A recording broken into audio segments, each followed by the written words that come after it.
এ তুই চুরি করা কোনটি শিখেছিস? আয় তোর মেম্বারের কাছে নিয়ে যাব।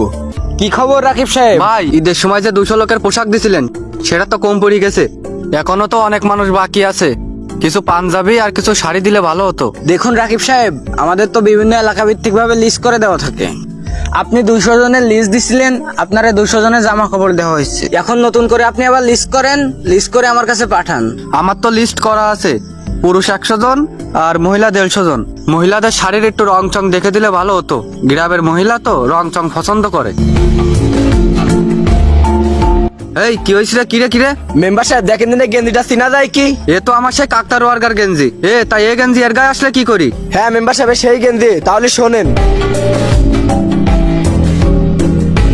কাকতার ওয়ার্কার গেঞ্জিটা তো পুরনো হয়ে গেছে। কাকতার ওয়ার্কার নতুন একটা গেঞ্জি লাগাই। ভালো সুন্দর দেখা যাবে না গেঞ্জিটা গায়ে লাগালে। আব্বা শুধু আমার দিয়ে মাঠে ঘাটে কাজ করাবে, একটা জামা কাপড়ও কিনে দিলে না। কি রে মেম্বার ভাই, বুঝতে এত সুন্দর জামা? এইরকম থাক, আমি চলে যাই। এই তো মেম্বার ভাই চলে গেছে, তাড়াতাড়ি গেঞ্জিটা গায়ে দি। এ কত সুন্দর গেঞ্জি, আমার গায়ে দিলে খুব সুন্দর লাগবে না। কেউ দেখার আগে তাড়াতাড়ি গেঞ্জিটা গায়ে দি। কি রে এ কাকতড়ো গেছে জামা খুলছিস কিরা? দাঁড়ায় দাঁড়া। এ তুই কাকতড়ো গেছে জামা খুলিস কেন? ভাই আমার তো নতুন গেঞ্জি নেই, তাই এই গেঞ্জিটা গায়ে দিছি। এ তুই চুরি করা কোনটি শিখেছিস? আয় তোর মেম্বারের কাছে নিয়ে যাব। মানে কি করছে রাকিব সাহেব? আপনাদের এলাকা গরিব দুঃখী মানুষের জন্য আমি বাইরে থেকে জাকাতের পোশাক আইন দিচ্ছি। এরপরে ওদের চুরি করা লাগবে, এইসব কারণে সামাজিক কোনো কাজ কেউ করতে চায় না। স্যার আমি চুরি করতে চাইনি স্যার, অনুদানের পোশাক দিছিল, তাই ওই মেম্বারের কাছে আনতে গেলাম। মেম্বার সাহেব কি কইছে তাহলে শোনেন।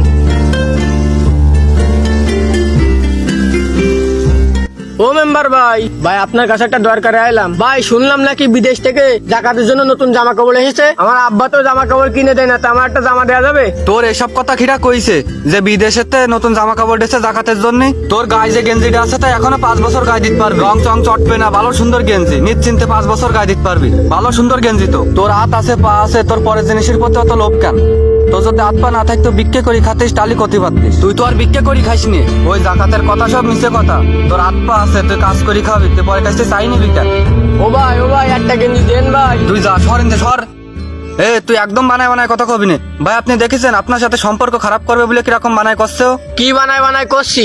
আপনার হ্যান্ডকে কইলেন হাত পা কাটা থাকলি বা বিক্রি করলে আপনার পোশাক দেন। ও স্যার, আপনারা খালি হাত পা কাটা থাকলে আর বিক্রি করলে পোশাক দেন, হাত পা ভালো থাকলে পোশাক দেন না? না এরকম তো কোনো কথা নেই। রাকিব সাহেব কি বলছে রায়? মেম্বারকে বাড়ি যাই দেখি ওই সেই গরুর গায়ে ছাগলের গায়ে জামা লাগাই থুয়ে দেছে। ঘর মুছার জন্য সেই জামা ব্যবহার করে।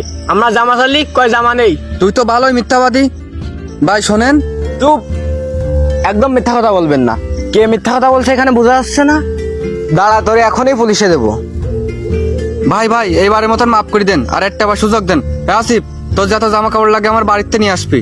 এইবারের মতো আপনারা মাফ করে দিলাম, কিন্তু এরপর থেকে এরকম কোনো লাইন দেখলে আপনারা জেলের ভাত খাওয়াই ছাড়বো। আমারে চেনেন না আপনি।